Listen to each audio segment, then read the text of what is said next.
एक स्वप्न आरोग्याचं, एक ध्यास सेवेचा, एक प्रेरणा सामाजिक बांधिलकीची, एकच लक्ष निरोगी समृद्ध संपन्न आनंदी समाजाचं। आरंभ सेवेचा, काळजीचा, सहकार्याचा, सुविधांचा आणि विश्वासाचा।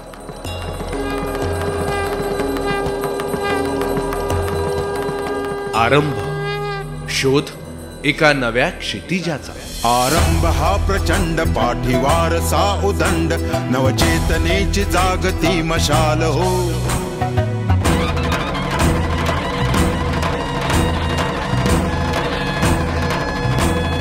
आरंभ हा प्रचंड। आरंभ ऑटिझम अर्थात स्वमग्न गतिमंद मुलांना आशेचा प्रकाश देणारा। विज्ञान तंत्रज्ञानाची कास धरून बुद्धिमत्ता आणि अनुभवाच्या जोरावर निरोगी समाजाचं निरोगी पर्व। आरंभ घेऊनी नवा वसा, उन्नतीचा हा ठसा, जीवनाचा नेक शिल्पकार जो। आरंभ हा प्रचंड। सामाजिक क्षेत्रात काम करण्याची इच्छा असणाऱ्या आणि केवळ फेसबुकवर ओळख झालेल्या औरंगाबाद येथील अंबिका टाकळकर, नाशिक येथील प्रमोद गायकवाड, पुण्याच्या डॉक्टर अमृता पुरोहित आणि बेळगावचे शशांक कोनो हे एकत्रित येतात आणि आदरणीय बी.डी. पाटील, बाळासाहेब टाकळकर, योगिता पाटील, डॉक्टर कल्याणी पाटील आणि संगीता मुळे अशा काही सदस्यांनी मिळून 4 नोव्हेंबर 2011 रोजी म्हणजेच बरोबर 1 वर्षापूर्वी लावलेल्या आरंभ ऑटिझम सेंटर नावाच्या या छोट्याशा रोपट्याला एका वर्षात 18 सुंदर फुलं आली। ऑटिस्टिक अर्थात स्वमग्न बालकांसाठी स्थापन झालेली ही संस्था मराठवाड्यात अवघ्या 1 वर्षात नावारूपाला आली। त्यात आरंभ संस्थेत शिकविणाऱ्या शिक्षकांचाही तितकाच मोलाचा वाटा आहे। मराठवाड्यात स्वमग्न मुलांसाठीचे अद्यापपर्यंत एकही केंद्र नाही। त्याचबरोबर येथील स्वमग्न मुलांच्या आईवडिलांना आपल्या मुलांना विशेष प्रशिक्षण देणं गरजेचं आहे हे मान्य नव्हतं। अशी मुलं पुढे स्वावलंबी होतात असा विश्वास त्यांच्या आईबाबांना देणं गरजेचं होतं। तर दुसऱ्या बाजूला स्वतः अंबिका टाकळकर आणि योगिता पाटील यांना एक पालक म्हणून स्वतःच्या मुलाला अनेक थेरपींसाठी वेगवेगळ्या ठिकाणी धावपळ करावी लागत असे आणि यावेळीच यांच्या असं लक्षात आलं की जिथे सर्व थेरपीज ह्या मुलांना मिळतील अशा एका सेंटरची गरज आहे आणि ह्यातूनच मग आरंभची मुहूर्तमेढ रोवली गेली।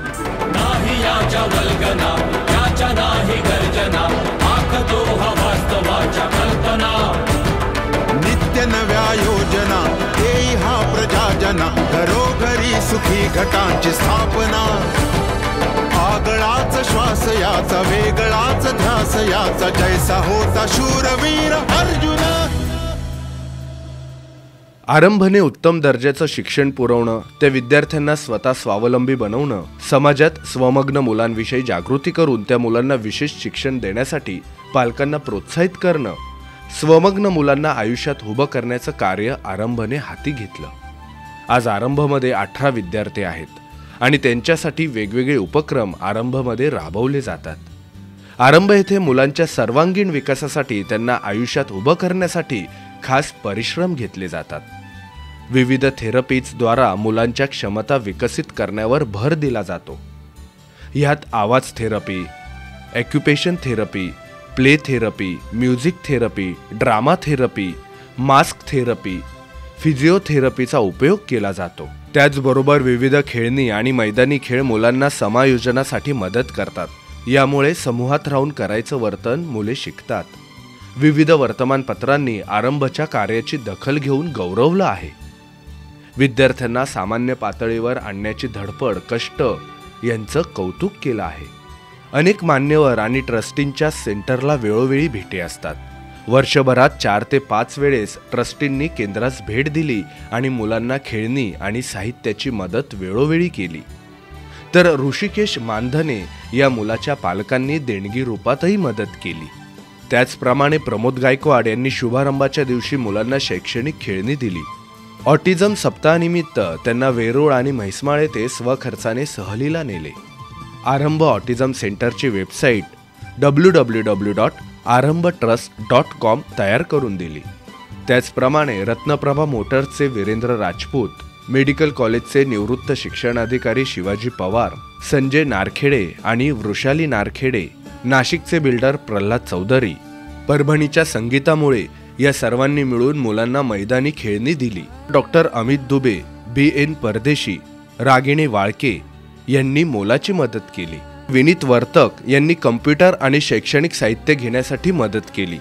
त्याचबरोबर राजेश बक्षे आणि संजय पाटील यांनीही आर्थिक मदत केली. तर भूषणा सामंत यांनी 17 मीटर कपडा मुंबईवरून पाठवला, तो खास ब्लॉक प्रिंटिंगसाठी. पालकांच्या वर्कशॉपसाठी शशांक कोनो यांनीही मदत केली. तर वैशाली सुतावणे ह्या स्वतःची शाळा करून आरंभ येथे येऊन मुलांना वेळ देतात आणि डान्स शिकवतात. शुभांगी कुलकर्णी खास वेळ काढून आर्ट अँड क्राफ्ट झोन मध्ये मुलांना शिकवतात. प्रगती लोखंडे, अमर वाघचौरे हे देखील मुलांना डान्स शिकवण्यासाठी येतात. पुण्याच्या श्रीमती सुनीता लेले यांना बोलावून खास पालकांसाठी वर्कशॉप घेतला गेला. तर अमर इन्फिनिटीजचे अमरदीप ससाणे हे आरंभच्या कार्यक्रमांना पूर्ण सहकार्य करतात. आरंभसाठी आमचे फिजिओथेरपिस्ट नगरहून येतात. तर शाळेस भेट देणाऱ्या विविध मान्यवरांना दिल्या जाणाऱ्या भेटवस्तू, मुलांनी शाळेत तयार केलेली पेंटिंग्स, ग्रीटिंग्स हे असतात.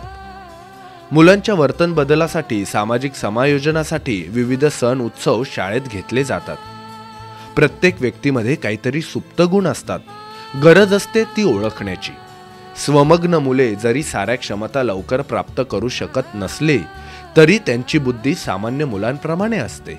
त्यांच्यातले सुप्त गुण ओळखून ते प्रत्यक्षात उतरवण्याचं काम आर्ट झोन या माध्यमातून केलं जातं. मुलांच्या मनोरंजनासाठी विविध नाटुकले, समूह नृत्य घेतले जातात.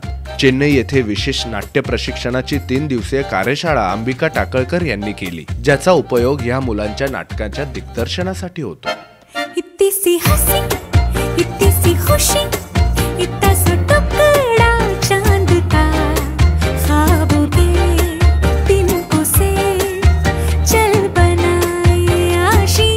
पालक आपल्या स्वमग्न पाल्यांच्या सामाजिक वर्तणुकीवर नाराज असतात. यामुळे ते आपल्या पाल्याला कुठे घेऊन जात नाहीत. ही गोष्ट ओळखून आरंभने या सर्व मुलांना, काही पालकांची नाराजी असताना त्यांना तयार करून मुलांसहित बर्फी चित्रपट बघण्यास नेले. आणि ह्या मुलांनी त्या चित्रपटाचा घेतलेला आनंद बघून पालकांच्याही डोळ्यात आनंदाश्रू उभे राहिले. देखो इन्हें ये है ओस की बूंदे, पत्तों की गोद में आसमां से कूदे, अंगड़ाई ले फिर करवट बदल कर नाजुक से ऑटिझम आजाराने त्रस्त असलेल्या मुलांचा बौद्धिक आणि शारीरिक विकास व्हावा, त्यासाठी त्यांना आधुनिक सोयी सुविधा उपलब्ध व्हाव्यात, हाच ध्यास मनी बाळगून अंबिका टाकळकर आणि योगिता पाटील यांनी आरंभचा पाया रचला. त्याचबरोबर आदरणीय BD पाटील यांच्या मार्गदर्शनाखाली डॉक्टर अमिता पुरोहित, BP टाकळकर, प्रमोद गायकवाड, शशांक कोनो, डॉक्टर कल्याणी पाटील, संगीता मुळे आणि आरंभचे सर्व शिक्षक आणि पालक यांच्या दमदार साथीनं आज आरंभची कल्पना प्रत्यक्षात उतरवण्यास मदत झाली. म्हणतात ना, आपल्या स्वप्नावर विश्वास ठेवणारी माणसं भेटली की स्वप्न सत्यात उतरवण्यास वेळ लागत नाही. खो न जाएंगे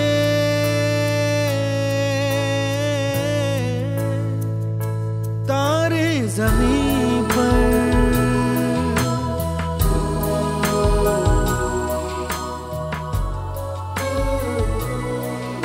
चला तर मग आपणही निरोगीपणाच्या वाटेवरून संपन्नतेच्या दिशेने आरंभ करूया. भीतीच्या, विकारांच्या, वेदनेच्या अंधकाराला दूर सारून नव्या निकोप सूर्योदयाला सामोरं जाऊया. एक नव क्षितिज गाठूया. मोहल्ले की रौनक गलियां है जैसे, खिलने की जिद पर कलियां है जैसे, मुट्ठी में मौसम की जैसे हवाएं, ये है बुजुर्गों के दिल की दुआएं. खो न जाएंगे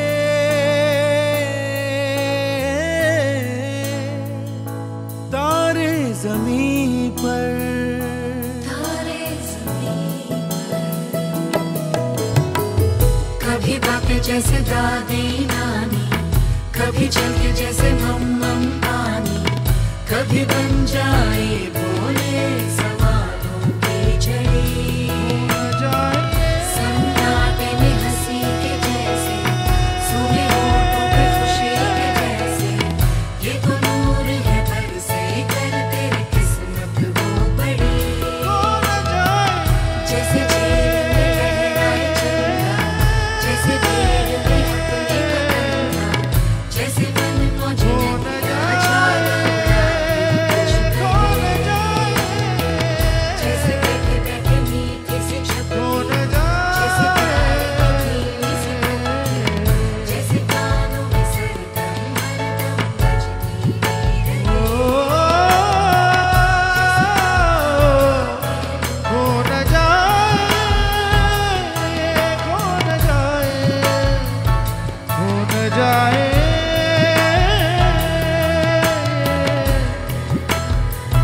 खो न जाए।